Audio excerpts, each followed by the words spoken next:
ನಮಸ್ಕಾರ, ನೀವು ನೋಡ್ತಿದ್ದೀರಾ ಅಶ್ವವೇಗ ನ್ಯೂಸ್. ನಾನು ಚಂದನ.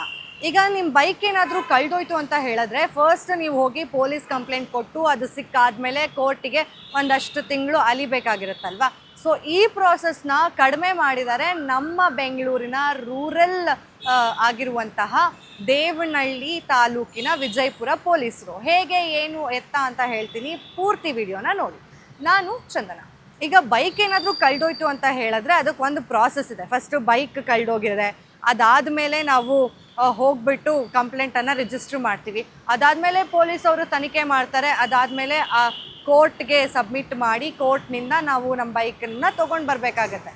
ಸೊ ಇದೆಲ್ಲ ದೊಡ್ಡ ಲಾಂಗ್ ಪ್ರಾಸೆಸ್ ಆಗುತ್ತೆ. ಸಾರ್ವಜನಿಕರಿಗೆ ಹೆಲ್ಪ್ ಆಗಲಿ ಅಂತ ಹೇಳಿ ದೇವನಹಳ್ಳಿ ತಾಲೂಕಿನ ವಿಜಯಪುರ ಪೊಲೀಸರು ಒಂದು ಹೊಸ ಮಹತ್ವದ ನಿರ್ಧಾರವನ್ನು ತಗೊಂಡಿದ್ದಾರೆ. ಮಾನ್ಯ ನ್ಯಾಯಾಧೀಶರ ಮನವೊಲಿಸಿ ಅವರ ಒಂದು ಅಪ್ರೂವನ್ನು ತಗೊಂಡಂತಹ ಪೊಲೀಸರು ಯಾರೆಲ್ಲ ಬೈಕ್ ಕಳೆದೋಗಿದೆ ಅವರಿಗೆ ಬಾಂಡ್ ಪೇಪರ್ ಮುಖಾಂತರ ಅವರ ಬೈಕ್ಗಳನ್ನು ವಾಪಸ್ ಕೊಡ್ತಾ ಇದ್ದಾರೆ. ಹೇಗೆ ನಡೆಯುತ್ತೆ ಇದು ಅಂತಂದರೆ, ನಿಮ್ಮ ಬೈಕ್ ಏನಾದರೂ ಕಳೆದೋಯ್ತು ಅಂತ ಹೇಳಿದ್ರೆ ನೀವು ಏನು ಮಾಡಬೇಕು ಅಂತಂದರೆ ಪೊಲೀಸ್ ಅವ್ರ ಹತ್ರ ಹೋಗಿ ನೀವು ಬಾಂಡ್ ಪೇಪರ್ನ ತೊಗೊಂಡು ಹೋಗಿ, ಹಾಗೆ ನಿಮ್ಮ ಡಾಕ್ಯುಮೆಂಟ್ಸ್ನ ತೊಗೊಂಡೋಗಿ ಅವರಿಗೆ ಕೊಟ್ಟಾಗ ಅವರು ಅದನ್ನು ಕಂಪ್ಲೀಟಾಗಿ ಪರಿಶೀಲನೆ ಮಾಡಿ ಆ ಗಾಡಿ ನಿಮಗೆ ಸಲ್ಲುತ್ತೆ ಅಂದರೆ ನಿಮ್ಮದೇ ಅಂತ ಹೇಳಿ ಅವರಿಗೆ ಪ್ರೂಫನ್ನ ತೊಗೊಂಡಾದಮೇಲೆ, ಪರಿಶೀಲನೆ ಆದಮೇಲೆ ನಿಮಗೆ ಒಂದು ಬಾಂಡ್ ಪೇಪರ್ನಲ್ಲಿ ಅವರು ಬರೆಸ್ಕೊಂಡು ನಿಮ್ಮ ಗಾಡಿಯನ್ನು ನಿಮಗೆ ಕೊಟ್ಟು ಕಳಿಸ್ತಾರೆ. ಯಾಕೆ ಈ ರೀತಿಯಾದಂಥ ನಿರ್ಧಾರವನ್ನು ಪೊಲೀಸರು ಮಾಡಿದ್ರು ಅಂತ ಹೇಳಿದ್ರೆ, ಸಾಕಷ್ಟು ಜನ ಅವ್ರ ಬೈಕ್ ಸಿಕ್ಕಾಗ ಕೂಡ ಅವರು ಕೋರ್ಟ್ಗೆ ಹೋಗಬೇಕಾದಾಗ ಲಾಯರ್ ಫೀಸ್ ಕೊಡಬೇಕಾಗತ್ತೆ.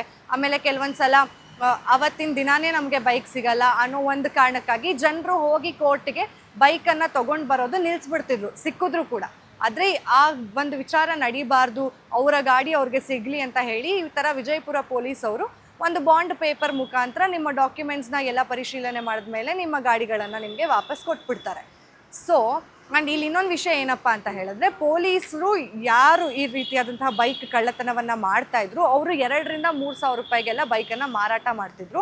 ಅಂತಹ ಒಂದು ಪ್ರಮುಖ ಜಾಲವನ್ನು ಕೂಡ ವಶಕ್ಕೆ ಪಡ್ಕೊಂಡಿದ್ದಾರೆ. ಅದರ ಜೊತೆಗೆ ಯಾರೆಲ್ಲ ಈ ಬೈಕ್ಗಳನ್ನು ಖರೀದಿ ಮಾಡಿ ಅದನ್ನು 10,000ಕ್ಕೆ 20,000ಕ್ಕೆ ಮಾರಾಟ ಮಾಡ್ತಿದ್ರು ಅಂತಹ ಪ್ರಮುಖ ಬ್ರೋಕರ್ಗಳನ್ನು ಕೂಡ ಪೊಲೀಸರು ವಶಕ್ಕೆ ಪಡ್ಕೊಂಡಿದ್ದಾರೆ. ಇದು ಒಂಥರ ಒಳ್ಳೆ ವಿಚಾರ ಅಂತ ನನಗನ್ಸುತ್ತೆ. ಏನಕ್ಕೆ ಅಂತ ಹೇಳಿದ್ರೆ, ಯಾರೆಲ್ಲ ಟೈಮ್ ವೇಸ್ಟ್ ಆಗುತ್ತೆ, ಬೈಕ್ ಕಳೆದೋಗಿದ್ರ ಜೊತೆಗೆ ಒಂದಷ್ಟು ದುಡ್ಡನ್ನು ಖರ್ಚು ಮಾಡಿಬಿಟ್ಟು ನಾವು ಏನು ಬೈಕನ್ನು ವಾಪಸ್ ತೊಗೊಬರ್ಬೇಕು, ಅದ್ರ ಬದಲು ಹೊಸ ಬೈಕ್ನೇ ತೊಗೊಳ್ಳೋಣ ಅನ್ನೋ ಒಂದು ನಿರ್ಧಾರನ ಮಾಡ್ತಾಯಿದ್ರಿ, ಅವ್ರಿಗೆಲ್ಲ ಇದು ಒಂಥರ ಸಂತಸದ ಸುದ್ದಿ ಅಂತಲೇ ಹೇಳ್ಬೋದು. ಒಂದು ಖುಷಿ ನೀಡುವಂತಹ ಸುದ್ದಿ. ಯಾಕಂದರೆ ನಿಮ್ಮ ಬೈಕನ್ನು ನೀವು ವಾಪಸ್ ಪಡ್ಕೊಳ್ಳೋದಕ್ಕೆ ಸರ್ಕಸ್ ಎಲ್ಲ ಮಾಡಬೇಕಾಗಿಲ್ಲ, ಒಂದಷ್ಟು ಟೈಮ್ ವೇಸ್ಟ್ ಕೂಡ ಮಾಡ್ಕೋಬೇಕಾಗಿಲ್ಲ. ಒಂದು ಬಾಂಡ್ ಪೇಪರ್ ಮತ್ತು ನಿಮ್ಮ ಒಂದು ಪ್ರಾಪರ್ ಡಾಕ್ಯುಮೆಂಟ್ಸ್ನ ನೀವು ಪೊಲೀಸವ್ರಿಗೆ ಕೊಟ್ಟರೆ ನಿಮ್ಮ ಮನೆ ಬಾಗಿಲಿಗೆ, ಅಂದರೆ ನೀವು ಹೋಗಿ ಸ್ಟೇಷನ್ಗೆ ಬೈಕನ್ನು ಇಸ್ಕೊಬರ್ಬೇಕಾಗತ್ತೆ. ಮತ್ತಷ್ಟು ಅಪ್ಡೇಟ್ಸ್ ಬೇಕು ಅಂದರೆ ಫಾಲೋ ಮಾಡಿ ಅಶ್ವವೇಗ ನ್ಯೂಸ್.